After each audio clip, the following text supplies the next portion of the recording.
Hello friends, welcome back. My name is Mustafa and you are watching my tutorial. In this video we will learn about NgNonBindable directives. So this is the definition of NgNonBindable directive. NgNonBindable directive instruct Angular not to compile or bind content of current DOM element.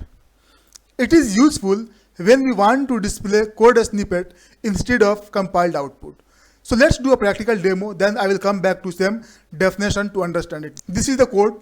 I have a company name property and I am using this company name property in the HTML, and here I am using interpolation. Save the changes, and if you come to browser, here you can see that I am able to see mytutorial.com. And this is happening because I am using interpolation and we are able to display the output. If you come to definition now, it is saying that this directive, NgNonBindable directives, instruct Angular not to compile or bind content of current DOM element.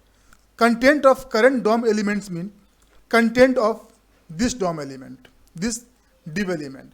So like if we use NgNonBindable, I am applying here now NgNonBindable, save the changes and flip to browser. Here you can see that we are able to see the code snippet as it is. We are not able to see the exact output.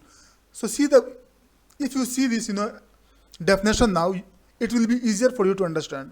It instructs Angular not to compile or bind content of current DOM element. It is useful when you want to display code snippet instead of compiled code. So if you see now, I used here NgNonBindable and I am able to see this code snippet.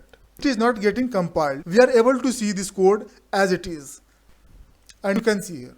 I hope this video was useful. Please like, share and subscribe. Thank you so much.